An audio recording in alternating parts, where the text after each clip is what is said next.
Hello दोस्तों, कैसे हो आप। आपका स्वागत है अपने परिवार नौकरी बाजार में। और आज जो हम बात करेंगे यूपी तपलएससी का जो दो धरने थे आज, जेई का और जूनियर असिस्टेंट का, दोनों ही धरने सफल रहे। दोनों के ही रिजल्ट की बात चल रही थी, जीबी डिपार्टमेंट इसकी की बात चल रही थी और दोनों ही मांगे मान ली गई आपकी। तो ये तो आ गई आपकी मुख्य बात जो धरने की थी। आपने बहुत सारी वीडियोज़ वगैरह फोटोज़ वगैरह देख ली होंगी, जैसे कि अब ये डिप्टी सीएम साहब हैं तो ये बात कर रहे थे सचिव जी से, तब की है। ये छात्रों से बात कर रहे थे होते तब की है।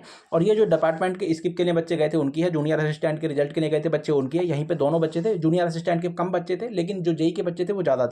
उनका जो धरना था पूरा फुल तरीके से धरना था जेई वाले बच्चों का। बाकी जो आप जूनियर असिस्टेंट की बात करें तो 15-20 बच्चे पहुंचे थे और 15-20 बच्चों की बात सुनी गई, ये बहुत अच्छी बात है। अब कर लेते हैं मेन पॉइंट की बात कि जेई का रिजल्ट कब आएगा। 5512 और एएनएम जो सुपरफास्ट मूव में पड़े वो रिजल्ट कब तक आ जाएंगे। ब्रजेश पाठक जी ने जो आश्वासन दिया है वो क्या है, और वेटिंग लिस्ट पर अभी आज जो चीज़ें सुनी गई हैं, जो भी चीज़ें हुई हैं वो आज क्या हुई, तो एक एक करके सभी चीज़ों पर बात कर लेते हैं।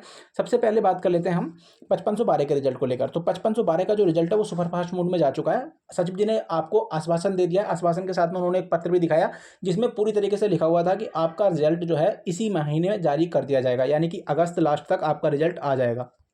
ठीक है, अगस्त लास्ट तक उन्होंने कहा कि आपका जो है रक्षाबंधन से पहले पहले रिजल्ट दे देंगे, रक्षाबंधन से पहले पहले रिजल्ट दे देंगे। और अगर बाई चांस ये रक्षाबंधन से लेट हुआ तो 5 सितंबर से पहले पहले आपको रिजल्ट दे दिया जाएगा किसी भी हाल में। तो ये तो हो गई आपकी 5512 की बात।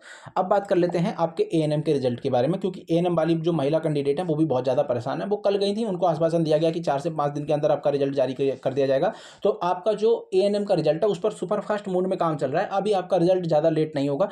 मान के चलिए कि ये भी उसी टाइम जैसे कि 5512 की डेट दी गई है वैसे ही सेम उसी डेट में ही आपका आ जाएगा, या तो आपका 25 सितंबर से पहले पहले रिजल्ट किसी भी दिन आ सकता है। और दूसरी बात, जो आपका रिजल्ट है वो 5 सितंबर या 10 सितंबर से ज़्यादा लेट नहीं होगा। 10 सितंबर से पहले पहले आपका रिजल्ट दे दिया जाएगा। 1-2 दिन में ही उम्मीद है कि दे दिया जाए, यानी कि कल या परसों में भी दे दिया जाए, लेकिन आप मान के चलना कि ये रिजल्ट आपका 1-2 दिन में ही दे दिया जाएगा। ठीक है, 10 सितंबर से ज़्यादा लेट किसी भी हाल में नहीं होने वाला है। अब बात कर लेते हैं जो जेई 4612 का रिजल्ट है डिपार्टमेंट स्किप को लेकर। तो आपको आश्वासन मिल ही चुका है कि आपका डिपार्टमेंट स्किप हो जाएगा। आयोग में जाकर बात भी हो गई है सभी बच्चों की जो गए थे। अब बात कर लेते हैं 4612 का रिजल्ट कब आएगा। देखिए, अब डिपार्टमेंट स्किप का जब प्रावधान बना है, जब चीज़ें आगे बढ़ी हैं, तो आप मान सकते हैं कि जेई का जो रिजल्ट है वो थोड़ा सा आपका लेट होता हुआ दिखाई देगा आपको। 4612 वाला ये मान के चलिए कि आपका जो रिजल्ट है वो सितंबर महीने में किसी भी मतलब फर्स्ट या सेकंड वीक में आपका दे दिया जाएगा। फर्स्ट वीक या फिर सेकंड वीक, ठीक है, इन दोनों से वीक में से एक वीक में आपका रिजल्ट दे दिया जाएगा। ज़्यादा लेट नहीं होगा। सीएम साहब की तरफ से सख्त आदेश है कि जो भी रिजल्ट अभी पेंडिंग है सभी को जल्दी से जल्दी जारी किया जाए। एक भी रिजल्ट में देरी नहीं होनी चाहिए। और यही जो मान्य जो आपके ब्रजेश पाठक जी हैं उन्होंने आश्वासन भी दिया है कि डिपार्टमेंट स्किप को लेकर सभी चीज़ों को लेकर जो भी चीज़ें हैं हम उनको पूरा करेंगे। सभी छात्रों की जो मांग है उसको रखा जाएगा। अब एक चीज़ जो पेंडिंग रह जाती है वो है आपकी वेटिंग लिस्ट।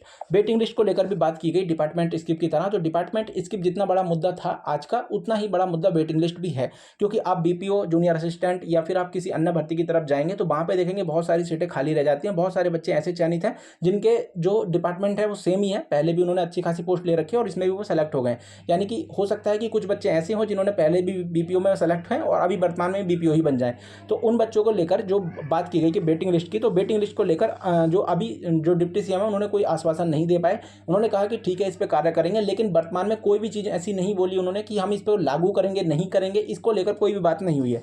तो वेटिंग लिस्ट एक बड़ा मुद्दा है। इसको लेकर आपको एक चीज़ करनी चाहिए हमारे हिसाब से कि वेटिंग लिस्ट के लिए हम एक बहुत बड़ा धरना करने जा रहे हैं। ये धरना आपका सितंबर महीने से पहले पहले उम्मीद है कि कर पाएँ। 25 जो अगस्त है उसके आसपास में हम इस धरने को उम्मीद करते हैं कि होगा।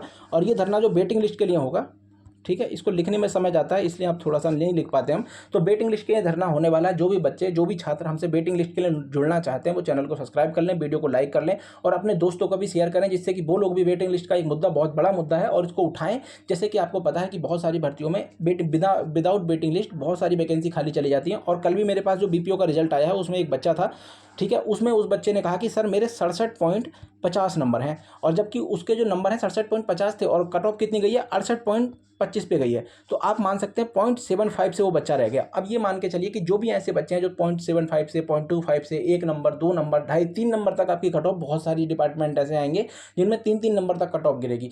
और एएनएम वाली महिला जो है, बीपीओ वाले जो बच्चे हैं, जो भी असिस्टेंट अकाउंटेंट है, एजीटी है, जो भी बच्चे अभी वर्तमान में जिन भी नौकरी की तैयारी कर रहे हैं, जिनके भी एग्जाम हो चुके हैं, वो सभी बच्चे इस वेटिंग लिस्ट के जो मुद्दा उठेगा उसमें अपना सहयोग जरूर दें। तो उसके लिए आप हमें सब्सक्राइब कर लें, वीडियो को लाइक कर लें। और दूसरी बात, सभी बच्चे कमेंट में बताएं कि किस किस को वेटिंग लिस्ट के लिए क्या क्या मुद्दे उसके होने चाहिए, किस तरीके से उसमें हम जो अपना वेटिंग लिस्ट के लिए एक हम आपको ज्ञापन भी देंगे, तो वो ज्ञापन किस तरीके से होगा। जैसे भी आपको मान्य जो विधायक सांसद या जिस तरीके से भी चीज़ें हैं, जब तक वो आपकी विधानसभा में नहीं उठेंगी, जब तक वो वेटिंग लिस्ट लागू नहीं करेंगे, इसके लिए हमें धरना भी देना होगा साथ में। तो दोनों चीज़ें हम करेंगे, हम आपको ज्ञापन भी दे देंगे किस तरीके से आपको ज्ञापन देना होगा और किस तरीके से उसका प्रारूप होगा। वो सारी चीज़ें हमारे आपको जो टेलीग्राम चैनल है वहाँ पे मिल जाएंगी। नौकरी बाजार ऑफिशियल करके हमारा है, NOK नौकरी बाजार ऑफिशियल करके, चलिए लिखते नहीं है, आपको पता है क्या है, ठीक है, लिखने में समझ आता है खाली। तो ये जो है आपका नौकरी बाजार ऑफिशियल करके हमारा चैनल है, उस पर आपको सभी चीज़ें मिल जाएंगी। वहाँ पर आप जाकर अपना सभी चीज़ें प्रारूप वगैरह देख लें और वहाँ पे अपना ज्ञापन वगैरह सौंपते रहें लगातार। दूसरी बात, बिना मेहनत करे आपको वेटिंग लिस्ट नहीं मिलेगी, इतना तो आप समझ लीजिए। वेटिंग लिस्ट एक बहुत बड़ा मुद्दा है UPSSC में और ये लागू ही होनी चाहिए। इसके लिए जो धरना हम देने वाले हैं उसकी डेट वगैरह हम अपने चैनल पर बताते रहेंगे आपको लगातार, और चीज़ों में आपके संपर्क में रहेंगे, इसलिए आप चैनल को सब्सक्राइब और वीडियो को लाइक करके जाना। दूसरी बात, सभी बच्चे हमसे जुड़ जाएं, जिससे कि अन्य बच्चे भी हमारे साथ जुड़ के और जिस दिन भी धरना होगा उस दिन बहुत बड़ी संख्या में आप पहुंच सके। ठीक है, तो बहुत बहुत धन्यवाद आपका हमारी वीडियो देखने के लिए। और दूसरी बात, जो भी बच्चे इस वीडियो को नहीं देख पाए उन तक ये वीडियो शेयर करना आपका कर्तव्य है, तो आप करते रहिए। ठीक है, बहुत बहुत धन्यवाद आप सभी का।